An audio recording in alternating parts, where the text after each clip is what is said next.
So, aerospace engineer, avid runner, transplant from Jamaica, and a survivor. And you know why I said survivor. It's okay. We'll get to that later. All right. So you're currently a mechanical engineer. That's awesome. And one of the biggest employers here in the state of Florida.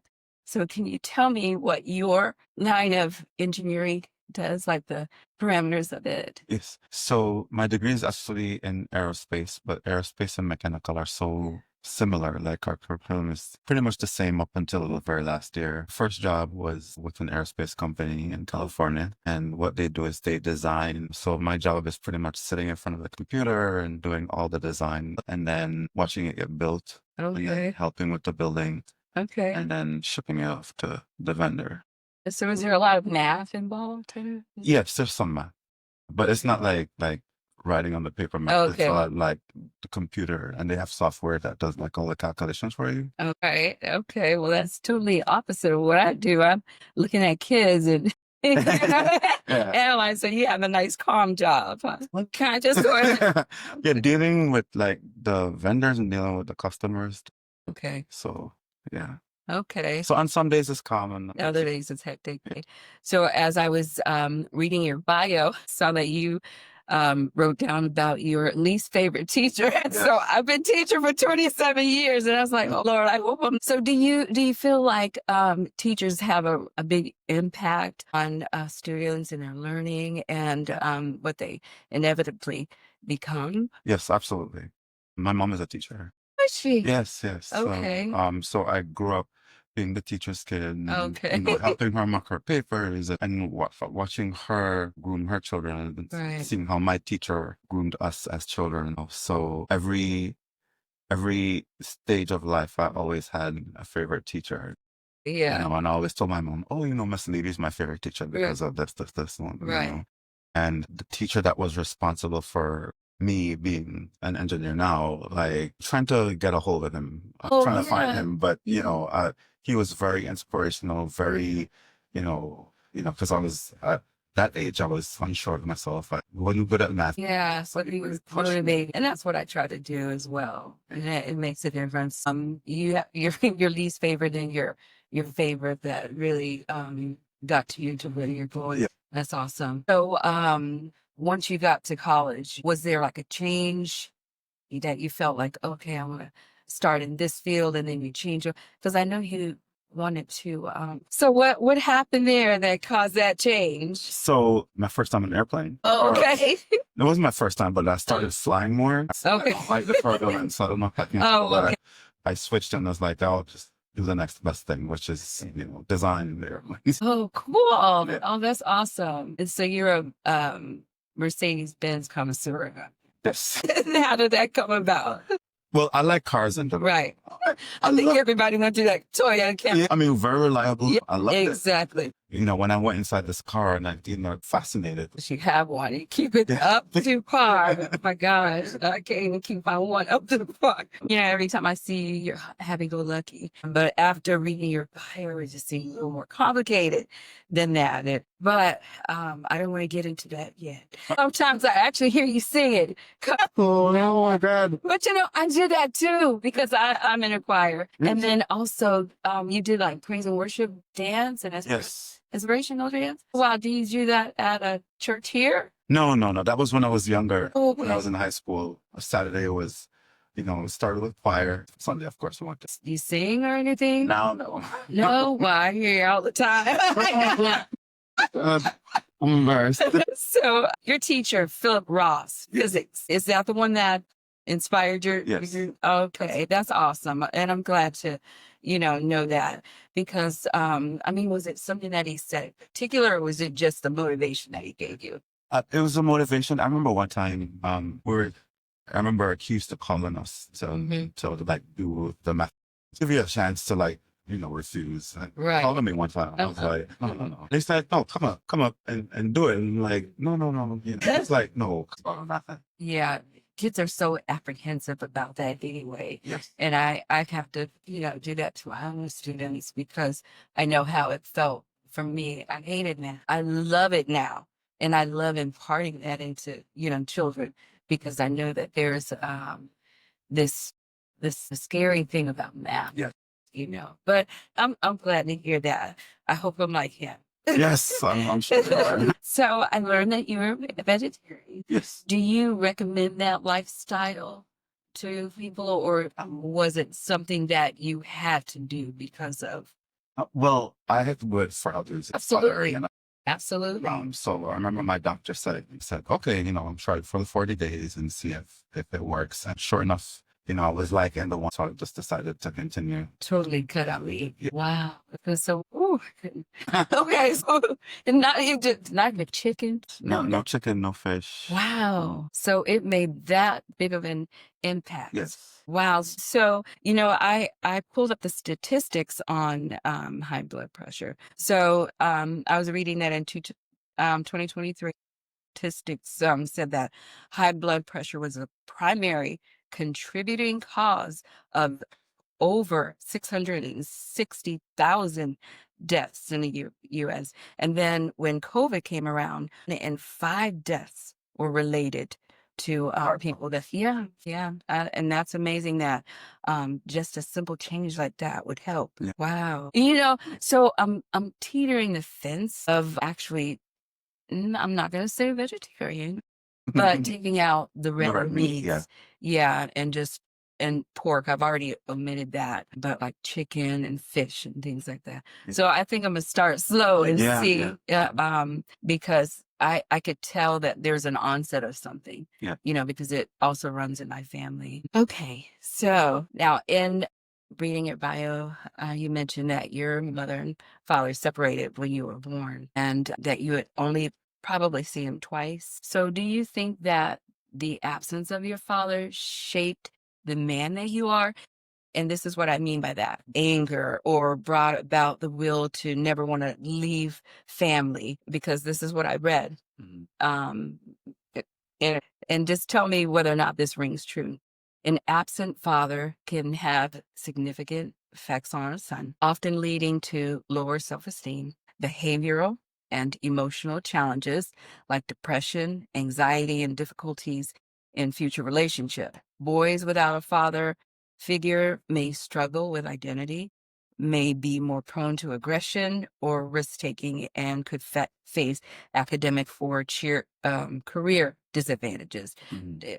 Any of that ring true? So I have a few of those issues, but I wouldn't attribute it to my missing father. As a matter of fact, so in learning about him, not from my mom, because Right. she did a very good job of being very neutral, not saying, a lot of bad things about him. She kind of let me learn about him from other family members Right. on my own, and learning of his history and everything. I think I was better off, harsh as that might sound. Right. Right.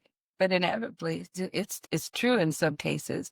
I just know that men think that, okay, the woman could take care of that responsibility, and then I don't know. I Mhm. don't know.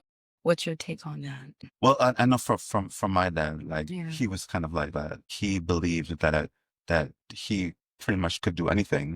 This might be going too much into the details, but he passed in 2014, and it was at that time I learned that he had like several children, and a lot of them were my age, So, and my mom didn't even know this. Like we both found out at the same time. Wow. Well, she kind of caught wind of the type of person that he was. That's why she decided, you know what, this on her own. So she dealt with it and moved on. And then when we both found out, she was just like, Have you tried to reach any of your siblings? two of them. Yeah. Yeah. And they were the two that their mom, he actually married. So when I reach out to them and we're friends, whenever there's birthdays, I reach out, and, one just had twins. And so I'm trying to slowly, like try to build something. Right. But it's interesting though, like when, like the way they speak about him, loving and so caring, and he's shown them a different face than he's shown me. Does that make you feel that in a way? No, not really. Like I'd have to really see if like it's affected me, but But it seems like you and your mom have such a lovely relationship. And I read that, I guess, in your mom bringing you up, she sent you to grandma. Yes. Yeah, for a while you had. Do you think that was separation anxiety? Yes. Yeah. Very much. Now that I'm getting older, and I think because I'm in therapy now, and some of the things I'm going through now is traced back to that experience. Right. So, um, yeah, that separation from my mom, because it was always just the two of us. I'm the Right. only child, and I figured that. Okay. so that time away from her, I felt a little bit alone because it was with his side of the family who I didn't really relate too much. Now, was he from Jamaica as well? Yes. Now, did you ever visit there? I know you've traveled a lot. Yes. You didn't go back to Jamaica? Mhm. Yes, yes. I was just there Yeah. last month. Okay, your mom's family, both of your mom and dad's family. Yes. Yeah. All right. And so I read about, I guess, your little theme parks and things like that. So, did I read Belgium? Yes. Oh, yeah. And so you went to Belgium? Yes. You, So I'm a part of a roller coaster group. no way. Yeah. So what they do is they plan these trips Yeah. based on where the parks are. So in Really? addition to going to the different countries, we Right. get to like see, Mhm. different places and go to the parks and Can you name some of them? the parks I've been to. Yeah. So there's Europa Park in Germany. There's Fantasyland also in Germany. My gosh. Yeah. So what about in US? Anything Yeah. Oh, yeah. anything fascinating? Yeah, yeah. Yeah. So there's Cedar Point in Ohio, Okay. Kings Island, Six Okay. Flags Mountain. I've been to. Yeah, so I've been to that one. Yeah. That's the only one. Yeah. Okay. And what about Disney or any places? Yes, so I've Yeah. done both Disneyland and Mhm. Disney World. So out of all the ones that you've visited, which one was like your favorite? It's like picking amongst your children. So for nostalgia, the one I kind of grew up going to was the Six Flags in New Jersey. Oh, okay. So I'll have a special place for that one. But as far as like that has, the nice rides and very well decorated and everything, Fantasyland in Germany. So you just traveling and going. How many people are like in that group? In the group, last time we went, I think it was about. And how do you hook up with a group like this? So funny. So I stumbled on this blog site, and it's like a forum and everybody gets to comment and everything. And then the owners just like, I saw them posting pictures Right. of going to all these places. I'm like, Wow. how? And I private message, I'm Right. like, how do I join? And they're like, oh, you have to be invited, and Right. just send us an email and we'll send you an invite. That's how it started. Oh. 2011. Wow. So you guys go somewhere every year, or is it Yeah. more frequently than that? Yeah, it's every year they plan like a big trip. Wow, that's nice. Oh my goodness. The title of the podcast is I Cry Too. How do you feel about emotional intelligence in men? Or should I say, do you feel as if it's okay for a man to expose their feelings or to just reveal how they're feeling point blank? Because there's a cliche that men are not supposed to cry. They tell men put your big pants on and keep it moving. Because I remember when my brother was getting off the bus, and there was this boy chasing my brother, and because he had beat him up on the bus, and then so my brother's running to the house, and my dad said, "No, you turn around and you go get him." That was the mentality that they had back then. But that men are more in touch with their feelings or their emotional side. What do you think about that? Oh, growing up with my mom, like, she never really told me, try to sway me either way, to cry or not to cry. But I think my personality is, so I never cried a lot. Saw me think this. I was always nervous in school. And I think if I was a little bit more expressive. You mentioned that you're going to therapy. Yes. Do you think that is something that men should do? Yes. Yeah. And I know there's a stigma with my mom. I think my mom, she's supportive, but like other family members are like, "You've been to therapy for what's wrong with you?" Right. Right. That's that old. Yeah. Yeah. So There are instructions and we're for us to get to our true selves, talking about it to a therapist or things out, because it is a weight. It tends to weigh you down, said, and everything else. But the outside of that, regardless of where you start at and you were saying you did coordinating school, but you can't tell that now. You're engineer, you got this, and I saw that you purchased your first home in 2007. Your home was done paid for you. God, well, how were you? Top 10? Golly. Now it's 28. Okay. Yeah. Wow, that's good. And I think that most young men, young couples, young women need to invest that early because now you're able to enjoy. I saw that. I was like, is this a typo? On the phone with my kids, you guys need to put it together. Yeah. So is there anything that this is a thing you've gone through a test and your test is a testimony. It's a testimony to others. Whatever you have said may help someone else. So is there anything that you would like to say that you feel would be helpful? Well, I would say the importance of family. Me and my mom, and whether it was school or my family. One time in 2007, I took a time out. No, we're driving over the. Made all the difference. Yeah. It meant a lot that they, parents of family, I would say, like, don't discount that. I think because when you harbor those things or seclude yourself, because after a loss that I experienced, that's what I did. I secluded myself, and that's not good. When you hold things in, it's not good. There's a scripture that says that, but basically talks about if you're holding things in, you're denying yourself of a release. And, whether or not it's crying or whatever, Psalms 56 and 8, it just says that God captures tears. He, he's aware that we have these emotions. And when you are expressing emotions, that just says that you care, that you love, that you're human and that you're here. So I want to thank you so much for coming. So now about this meat thing, I've got to do that. I've got to eliminate. Yeah. So is there anything else that you eliminated? Well, they told me that I should also try to limit, like sugar, which is I love the cakes, the cookies and all that. And I try. They said that sugar is kind of like, they were showing me a picture of what it does to your arteries. It just really like wrecks your blood vessels. And of course, we already have the genetic predisposition for smaller arteries. That's why we have the high blood pressure. That's what they're saying. I didn't know that. Okay. Yeah. Wow. So try to limit the sugar. So I use a lot of artificial sweetener. Probably isn't good. Yeah, agave. Have you ever been to Miss Mango's on I-20? Yeah, she has all kinds of things. Every time I leave out of there, she gives me the bee pollen. I think I'm going to start using sea moss. Have you heard anything about that? Yeah, it says that there's 92 minerals of the, I think 94 that our body needs. That have turmeric. And what you're saying about the arteries, I have to have arteries in this leg and this leg redirected because they're narrowing more.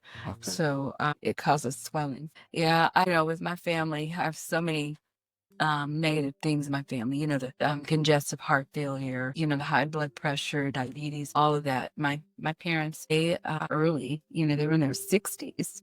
And so I'm almost there. so I've gotta do something. And my dad would always say, okay, we can't do this, we can't do it. I'm like, okay, Daddy. But he's not here anymore. My dad was the nurturer of the family. Her family is from the Bahamas. So, they're all high strung. So I try to get away from that side of the family. His family's from Louisiana. Okay. So, yeah. I graduated from Grambling State University. Oh, so it's cool. Yeah, I'm working on my doctorate right now. Are you serious? And I don't know. Oh, no.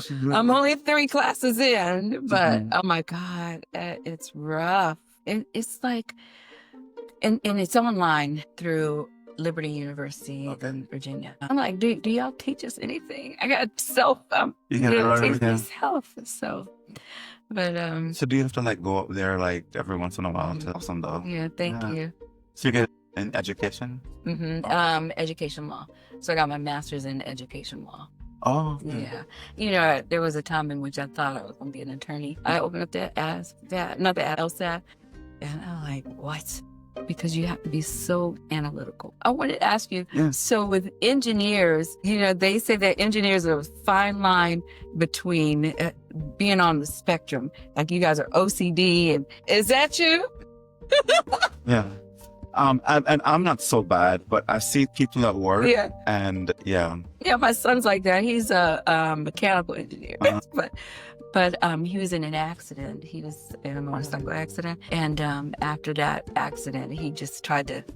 I mean, he swayed away from that field. So now he opened up a business. He has a tire shop in Cocoa. Okay. Yeah, he did it for 4 years, and I'm like, honey, are you sure? He's like, yeah, mom, no. He's done with that. Yeah, then he's growing his hair this way and that way. Oh. Like Trey. That's the one that's in the football. Oh, and also I wanted to ask you. So if you're looking up here at these men, is there one of them that you would say you relate to more than others? I see you looking at Denzel. Only because I kind of know his history, and I have never heard anyone say anything bad about Denzel. Yeah. I mean, he's been married for several years. His children, are grown like Hollywood royalty. Right. So, and you know what? He's changed because he doesn't care what people. He'll say whatever's on his mind, basically. Yeah. And not in a negative way, but not trying to sugarcoat, pattern themselves, because his work ethic, being married so long, his boys. Yeah. That's my favorite picture of him too. And so you know why I put Michael up there. So I'm thinking about just the trauma that he went through. His dad passed away, and it was right before he won a championship. And you see him stretched out on the floor, just, not even stretched out, he's in a fetal position crying. It's just gut wrenching just to see that. And even Malcolm, yes. Jamal Warner, Spike Lee, I think early on he was a little controversial. You were in acting, weren't you? Acting? Okay. I'm too shy to act. I used to do community theater. Okay. Yeah, I was in Hairspray and Center and Cocoa Village Playhouse. Oh, nice. Yeah, got by in time because I was going through a divorce at that time. Okay. That's where I spent my time. Your outlet. It was.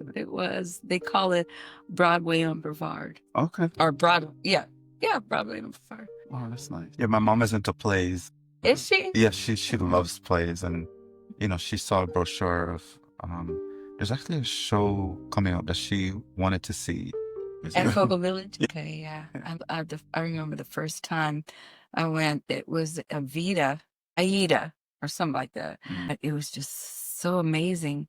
And they really take everything serious. Like, here, we're not getting paid doing anything. It's just strictly volunteer. But everything is so professional, So I just fell in love with it. And so I did my first play.